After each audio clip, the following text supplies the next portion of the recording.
Ya, mari kita berdoa. Tuhan, kami mengucap syukur untuk kebersamaan kami, sekalipun beberapa dari kami tidak bisa hadir, dan terutama saat ini kami ingin berdoa untuk Meli yang sedang terkena COVID. Kami berdoa ya Tuhan, Engkau menjamah dia, Engkau memberkati tubuh jiwanya dengan kuasa ilahi, Engkau turunkan rahmat-Mu sehingga proses pemulihannya berjalan dengan baik, dengan cepat. Berkati pula obat-obat yang diminumnya, berkatilah waktu istirahatnya. Tuhan yang menyembuhkan oleh kuasa darah Tuhan Yesus Kristus. Tuhan, kami datang dalam doa dan memulai Bible study kami dalam nama Tuhan Yesus, memohon Roh Kudus memimpin kami, supaya curahan Roh Kudus membantu kami, untuk kami bisa memahami firman Tuhan dengan lebih terang. Dalam Kristus kami berdoa. Amin.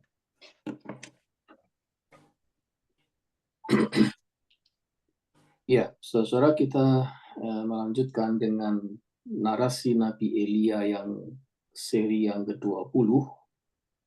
Kita sampai di 1 Raja-Raja 22, ayat 52, kita sambung dengan 2 Raja-Raja 1, ayat 8.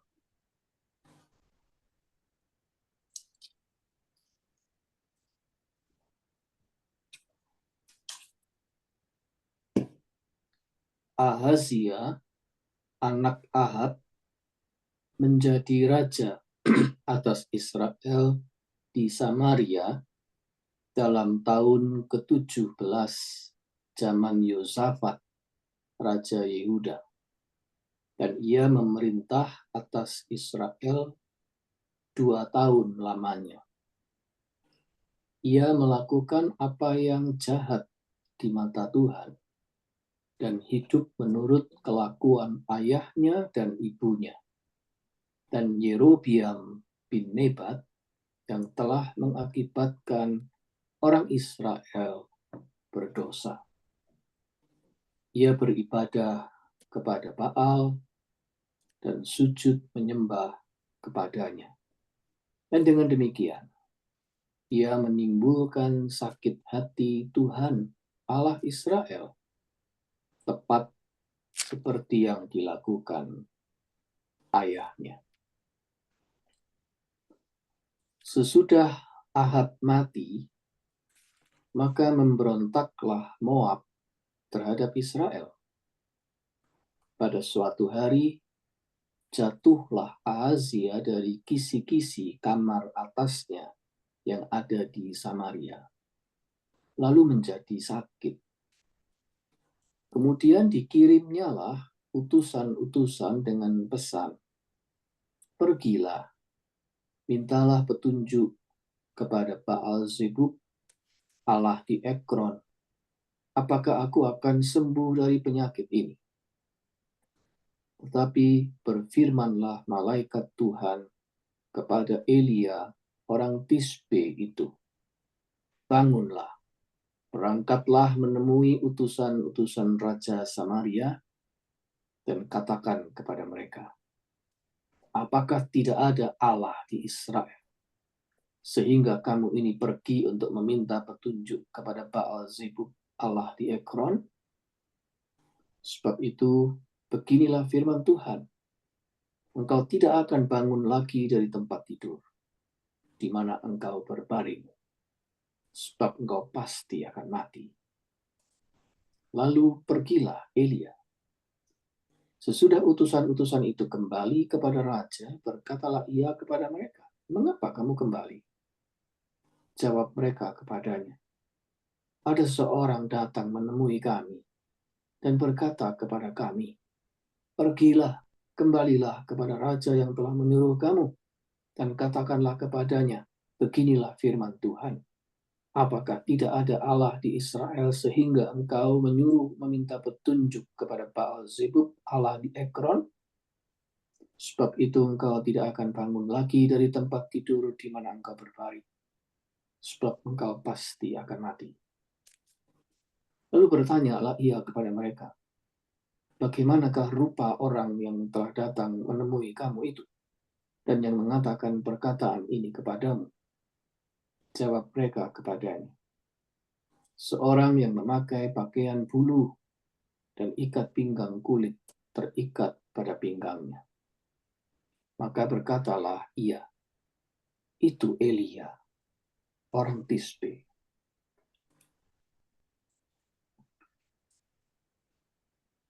Ya, narasi Elia menghantar kita sampai di penutup kitab 1 Raja-Raja.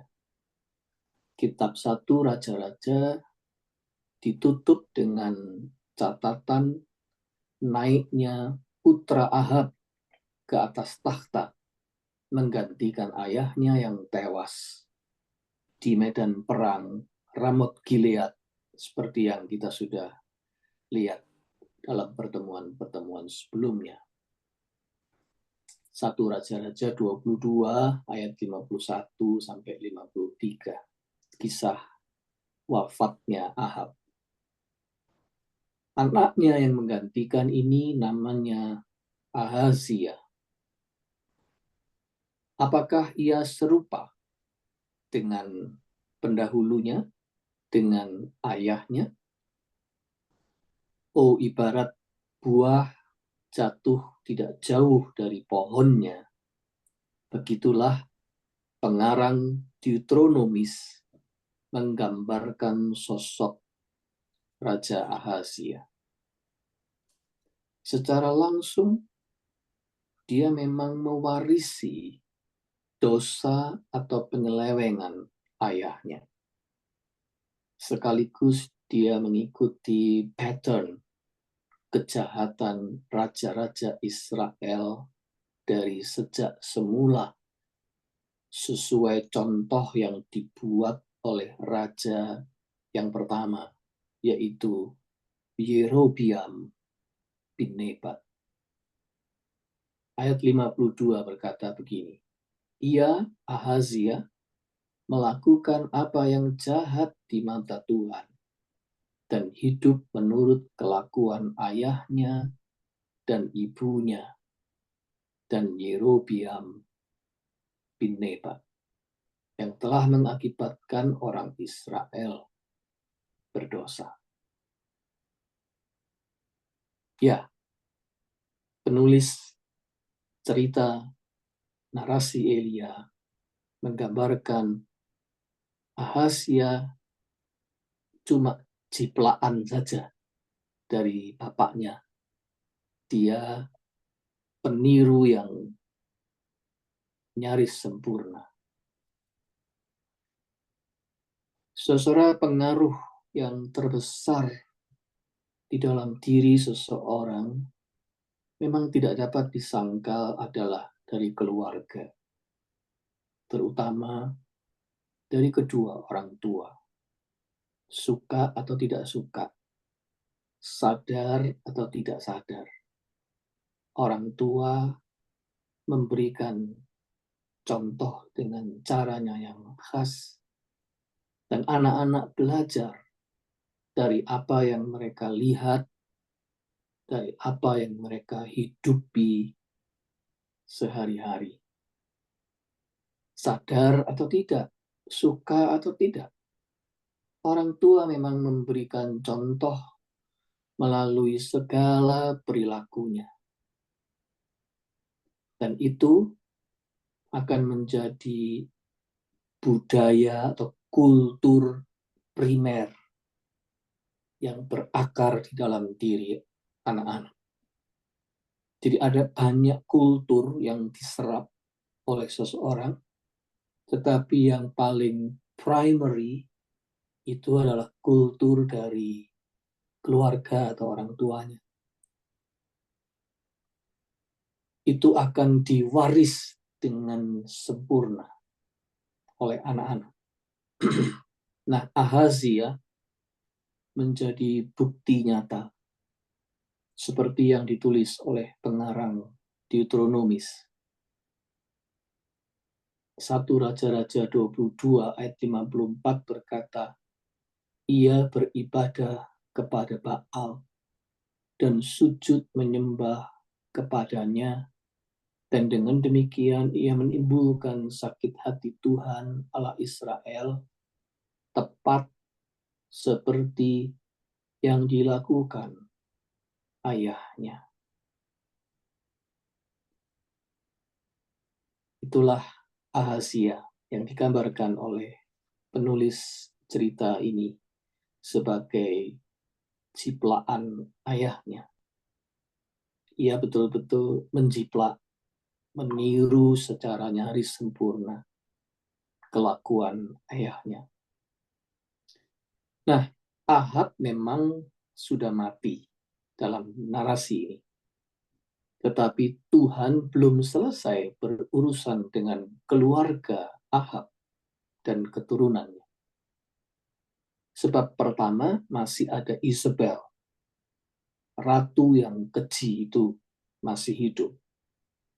Yang kedua, Tuhan memang mengatakan bahwa verdict, keputusan penghukuman untuk Ahab akan dijatuhkan secara tuntas, dan itu akan berlaku pada zaman anaknya. Kita masih ingat cerita ini, bukan?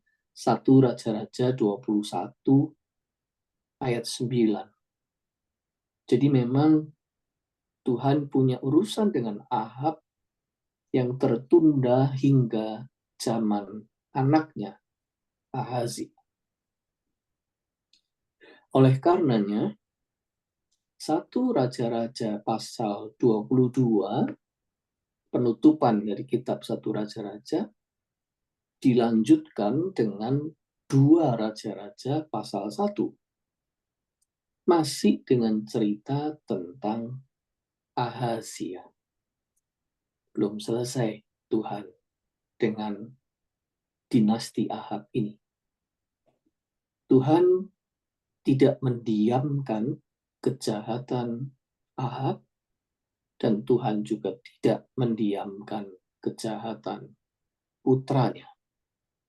Sekali lagi diulang pernyataan betapa Tuhan sakit hati.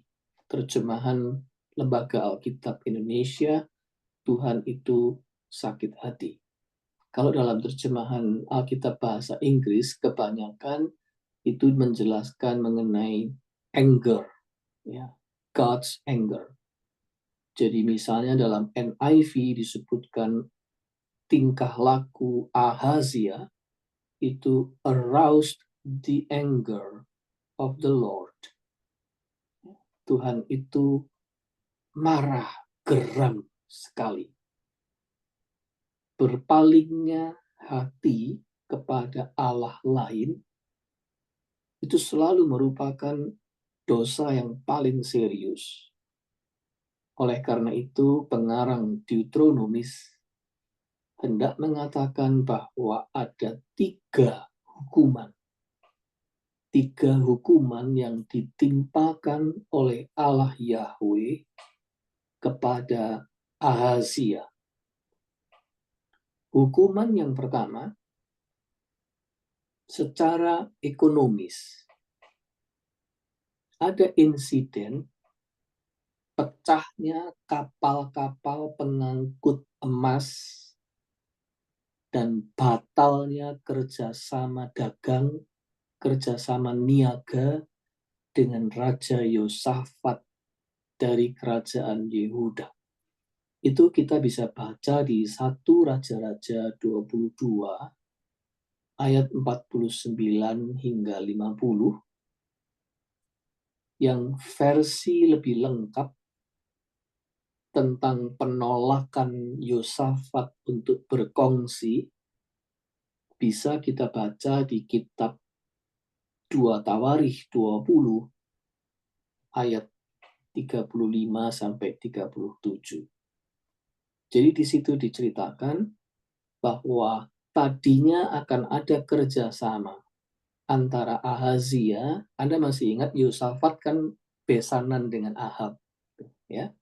Dan sekarang dengan Ahazia, tentu saja dengan menantunya ini dia punya hubungan juga, dan akan ada kerjasama untuk pengangkutan emas, dan kerjasama ini nyaris berhasil, tetapi ada intervensi di kerajaan Yehuda. Ada seorang nabi bernama Eliezer yang menegur Yosafat supaya Yosafat tidak bekerja sama lagi dengan Israel yang berdosa itu. Nah, itu sebabnya kemudian kapal-kapalnya itu pecah. Dan pecahnya kapal-kapal itu menyebabkan kerugian secara ekonomis sekaligus batal kerjasama niaga antara Ahazia dengan Yosafat. Itu ceritanya kira-kira. Nah, ini adalah dalam pengarang Deuteronomis mau menjelaskan ini adalah hukuman yang pertama yang diberikan Tuhan kepada Ahazia. Hukuman secara ekonomis. Hukuman yang kedua secara politis. Sesudah tewasnya Raja Ahab, ayahnya, terjadilah pemberontakan. 2 Raja-Raja 1 ayat 1 berkata, sesudah Ahab mati, maka memberontaklah Moab terhadap Israel. Jadi Ahazia sudah mengalami kerugian finansial yang signifikan, kapal-kapal pengangkut emasnya tenggelam. Sekarang muncul problem baru.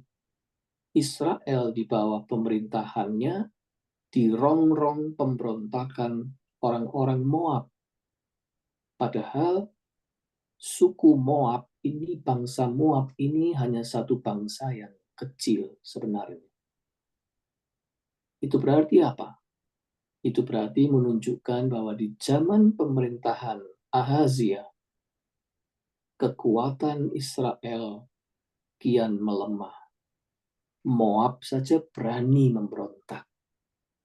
Jadi secara politis Israel mengalami penurunan kekuatan yang drastis. Itu hukuman yang kedua dalam catatan pengarang Deuteronomis ini. Sekarang hukuman yang ketiga, yaitu secara personal. Bagian ini lebih diceritakan panjang lebar di dalam narasi, di mana tokoh Nabi Elia muncul kembali. Hukuman personal ini menceritakan bahwa Ahazia mengalami eksiden domestik di istananya sendiri. Dia jatuh dari balkoni yang ada di upper room-nya. 2 Raja-Raja 1 ayat 2. Dan jatuhnya itu membuat dia sakit berkepanjangan.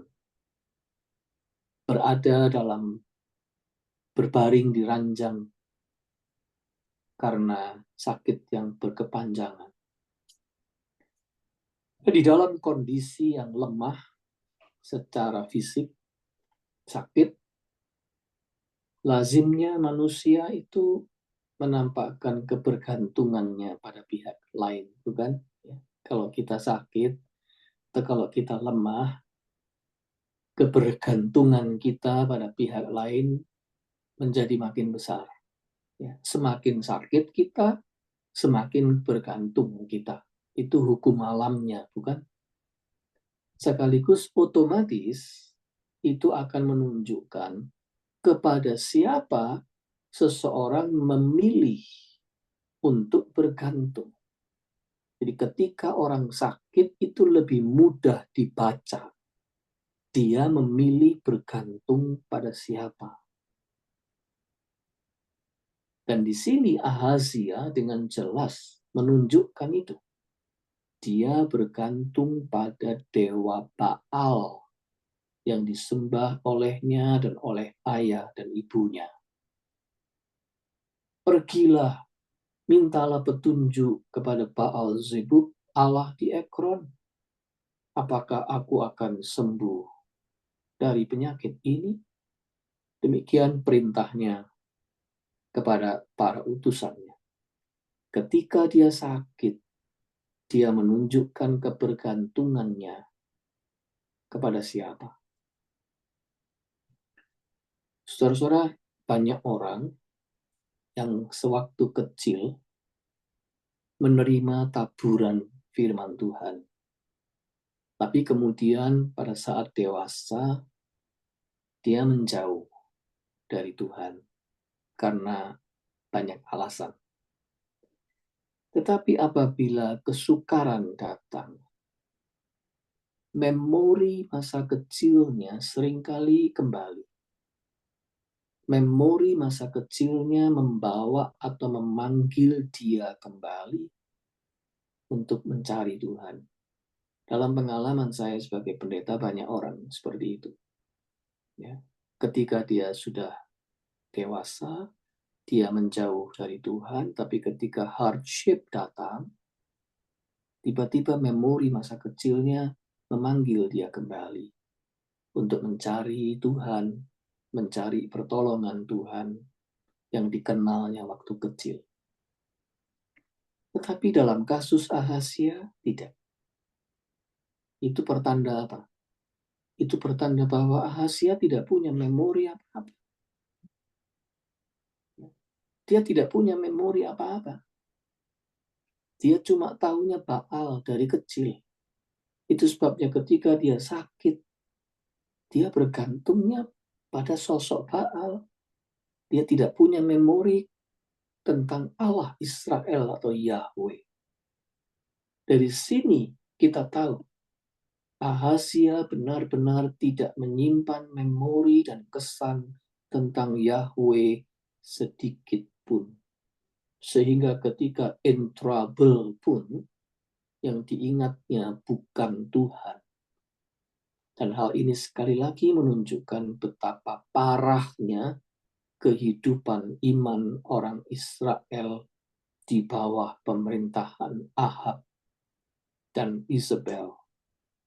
Tidak heran Tuhan begitu geramnya.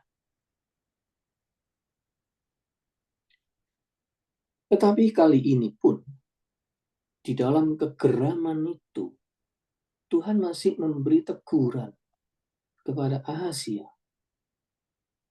Diutusnya Nabi Elia. Kali ini Elia muncul lagi. Oleh sebab itu ini masih termasuk narasi Nabi Elia. Tetapi berfirmanlah malaikat Tuhan kepada Elia orang Tisbe itu, bangunlah, berangkatlah menemui utusan Raja Samaria dan katakan kepada mereka, apakah tidak ada Allah di Israel, sehingga kamu ini pergi untuk meminta petunjuk kepada Baal-zebub, Allah di Ekron. Sebab itu beginilah firman Tuhan, engkau tidak akan bangun lagi dari tempat tidur di mana engkau berbaring, sebab kau pasti akan mati. Tentu saja teguran semacam ini punya risiko tinggi sekali untuk pembawa pesannya. Membawa kabar raja akan mati, apalagi raja ini raja yang tidak kenal Tuhan sama sekali. Taruhannya nyawa. Sekali lagi Elia mendapat tugas berat untuk dilaksanakan. Tugas yang taruhannya nyawa. Tetapi narasi mencatat dengan singkat. Lalu pergilah Elia. Period. Lalu pergilah Elia. Tidak ada argumen. Tidak ada alasan. Tidak ada penolakan. Elia patuh. Pergi dengan risiko taruhan nyawa. Di sini kita melihat Elia yang sudah berbeda. Dulu dia melarikan diri dari kejaran Isabel. karena dia takut nyawanya melayang. Tetapi sekarang dia pergi ke tempat di mana nyawa menjadi taruhannya, mengikuti pesan Tuhan. Elia sudah berbeda. Elia rupanya sudah belajar banyak dari pengalaman yang Tuhan izinkan terjadi di dalam perjumpaannya dengan Ahab. Deal dengan Ahab dan Isabel membuat taruhan nyawa sudah biasa bagi Elia. Dalam arti tertentu, Elia telah menunjukkan kematangannya sebagai seorang utusan Allah. Dia percaya kepada Tuhan melebihi ketakutannya akan apa yang bisa diperbuat Ahazia terhadap dia. Elia pergi. Elia sudah matang. Tapi kematangan, saudara-saudara, tidak jatuh dari langit. Sebuah kematangan tidak bisa dilepaskan dari pengalaman demi pengalaman, observasi demi observasi, tidak bisa dilepaskan dari jatuh bangunnya seseorang di dalam kehidupannya. Kalau dia menyerap semua pengalamannya dengan baik, dia absorb itu, dia observe itu, dan dia mengambil pelajaran darinya, dan dia terus-menerus mengajari dirinya sendiri, maka pertumbuhan yang akan terjadi, growing. Ia akan menjadi lebih dan dia akan menjadi semakin matang. Tidak ada kematangan tanpa proses. Itu yang hendak disampaikan di sini. Elia menjadi matang karena proses. Tidak jatuh dari langit. Proses pematangan Elia kita baca dalam narasi Elia. Dengan jujur diceritakan ketika Elia stres, ketika Elia minta mati, kita juga tahu. Ya. Tapi sekarang Elia sudah berbeda. Elia yang berani menghadapi bahkan kematian. Nah, kembali kita pada cerita. Rupanya Elia memotong perjalanan para utusan Ahazia yang pergi ke Ekron. Ekron itu wilayah orang Filistin. Jadi Ahazia menyuruh utusannya pergi menanyakan kepada Baal Zebub, itu Baal yang khusus disembah di wilayah orang Filistin, Ekron. Kita tidak diberitahu kejadiannya, tetapi yang pasti para utusan itu pulang kembali kepada Raja Ahazia, dan dia menyampaikan pesan dari seseorang yang tidak mereka kenal. 2 Raja-Raja 1 ayat 6. Kita sebagai pembaca tahu itu Elia, tetapi tidak satu pun dari para utusan Ahazia yang mengenalinya. Artinya apa? Artinya, saudara-saudara, generasi sudah berganti.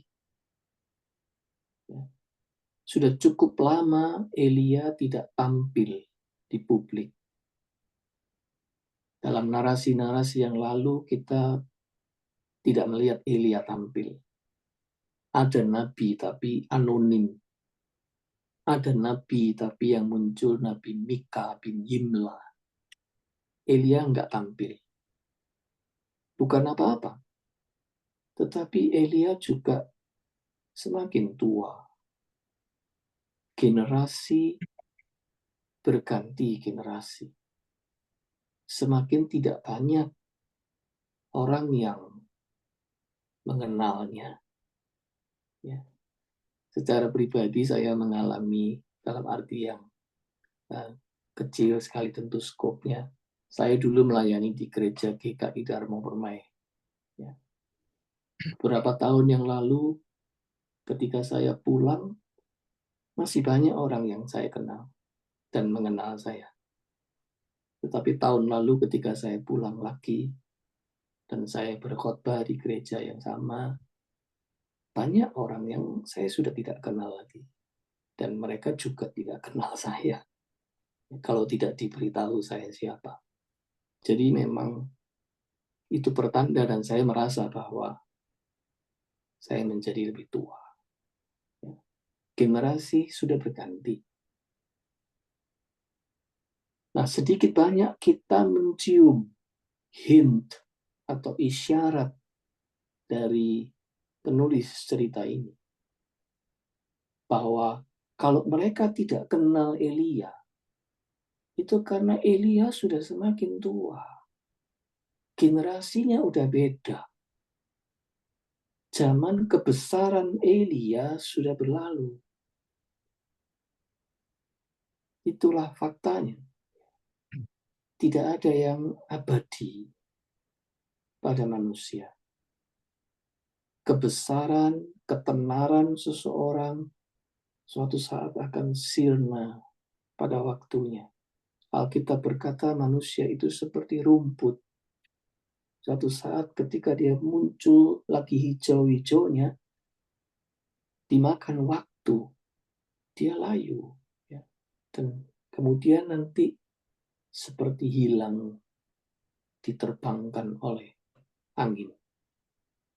Ya. Konsep itu selalu muncul di Alkitab untuk menunjukkan kefanaan kita, manusia. Elia sudah tua dan Elia sudah tidak generasinya dia lagi sekarang. Ini sebenarnya sebuah persiapan cerita ini. Karena nanti di pasal-pasal berikut kita akan menjumpai Elia digantikan oleh penggantinya. Ya, jadi ini sekarang sebenarnya sebuah persiapan. Cerita ini memberi hint kepada kita pembaca bahwa Elia sudah bukan lagi nabi pada zaman itu. Tetapi dia masih dipakai dalam arti yang tertentu, dia masih punya pekerjaan yang belum selesai. Nah, orang-orang itu tidak mengenal Elia, akan tetapi Raja Ahazia penasaran. Dia mencoba mencari tahu siapa orang yang mencegat utusannya, berani-berani mencegat utusannya di tengah jalan dan menyuruh pulang kembali. 2 Raja-Raja 1 ayat 7. Akhirnya, dari ciri-ciri penampilan yang disampaikan para utusannya, tertebaklah identitas dari seseorang ini, mystery guest ini. Ahazia masih bisa mengenalinya, lalu disebutkan di situ di ayat 8, 2 Raja-Raja 1, jawab mereka kepadanya, seorang yang memakai pakaian bulu dan ikat pinggang kulit terikat pada pinggangnya. Maka berkatalah ia, itu Elia, orang Tisbe. Ahazia rupanya masih bisa mengenali Elia. Tapi sayang, yang dikenalnya adalah Elia versi Ahab, Elia versi Isabel, tentu saja. Nah, sebagai pembaca cerita, kita tahu Elia itu siapa. Elia itu nabi Tuhan yang setia, dia nabi besar, dengan karya besar. Tetapi Ahazia mengenalnya hanya dari luar, dari penampakannya, dari busananya, nggak lebih dari itu. Dan itu tidak berpengaruh apa-apa padanya. Kalaupun dia ingat pada perbuatan Elia, justru yang diingatnya adalah perbuatan yang diceritakan versi kedua orang tuanya. Saudara, pengenalan selalu seperti itu. Pengenalan itu satu tergantung versi siapa. Dari versi siapa kita mendapat dikenalkan. Satu. Dan yang kedua, kalau kita tidak mengenal sendiri dan tidak melihat apa yang dikerjakan seseorang, kita cuma akan cenderung melihat penampilannya. Yang pertama-tama berbicara adalah pakaiannya, appearance-nya, penampilannya, busananya. Dan pengenalan-pengenalan seperti itu seringkali tidak tepat. Ya, seperti ungkapan yang mengatakan, don't judge the book by its cover. Ya. Kalau kita mau mengenal sebuah buku, kita harus membacanya. Mengenal isinya. Dari awal hingga akhir. Karena kalau tidak, pengenalan kita akan dangkal atau pengenalan kita akan tersesat. Cerita tentang Ahazia mengenal Elia menunjukkan itu. Satu, Ahazia cuma kenal versi Elia menurut ayahnya. Tentu saja negatif isinya. Dan yang kedua, Ahazia cuma kenal Elia penampilannya. Padahal kita tahu sebagai pembaca, Elia nabi besar dengan iman yang tangguh dan punya pengalaman hidup yang begitu banyak yang bisa kita pelajari. Tapi sayang, Ahazia cuma kenal Elia seperti itu. Ya. Tapi itulah kehidupan, saudara. Ya. Oleh sebab itu, kita harus waspada di dalam mengenal orang. Kita harus waspada di dalam membuat judgment pada orang lain. Ya. Kita harus belajar untuk mengenal orang itu dengan lebih bijaksana. Ya. Mengenal sendiri, mengenal versi yang lebih objektif, versi yang lebih utuh tentang seseorang. Supaya kita tidak mudah dimakan oleh gosip, dimakan oleh cerita versi-versi tertentu yang tendensius.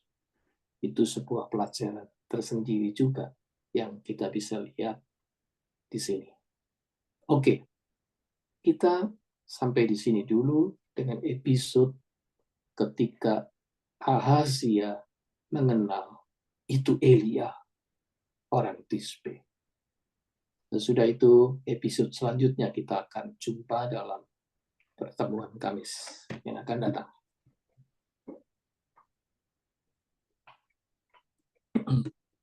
Baik, silakan kalau ada yang ingin menambahkan atau sharing sesuatu atau menanyakan sesuatu sebelum kita tutup dengan doa.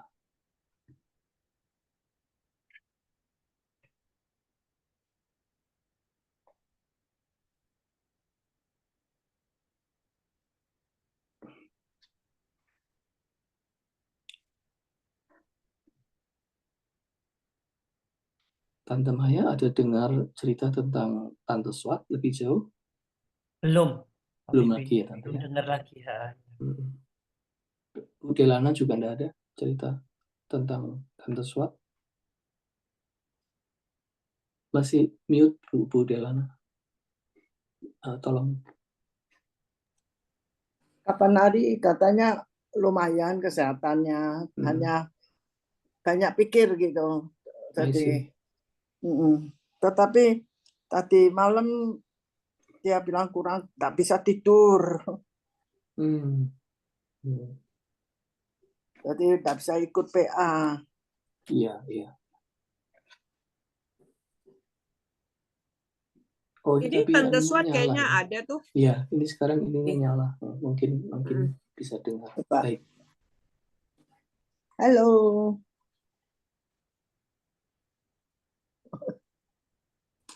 Ya, oke, saudara, mari kita tutup dengan doa.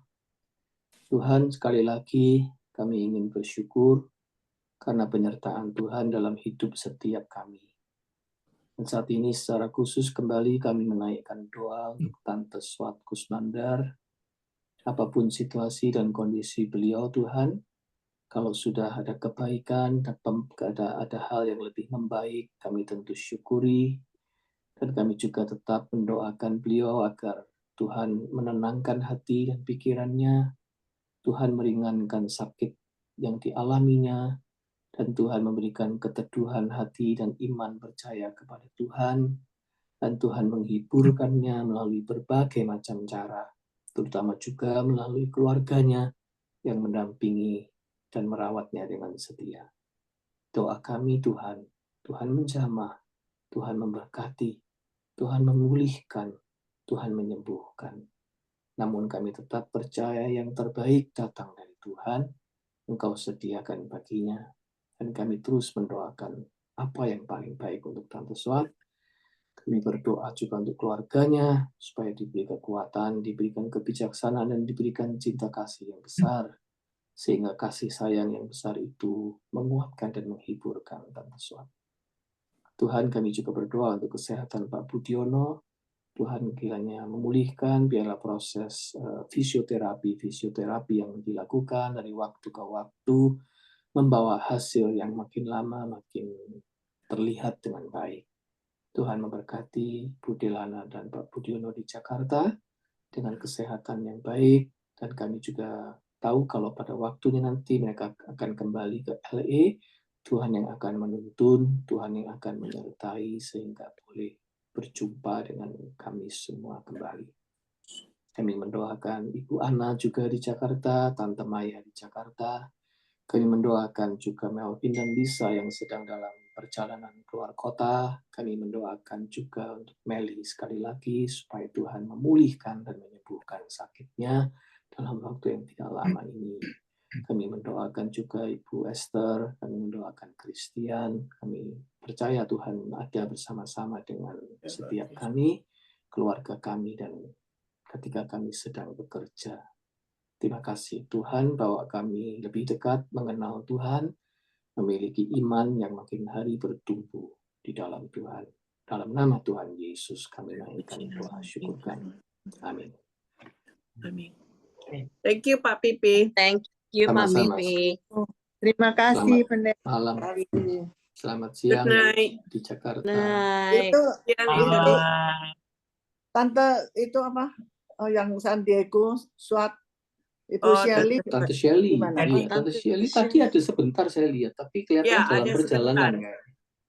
Oh iya. Kayaknya di iya. dalam mobil tadi dia. Ya. Oke. I'll see you next week. Yuk. Bye. All of Bye-bye. you. Bye semuanya. Bye-bye. Bye. Bye.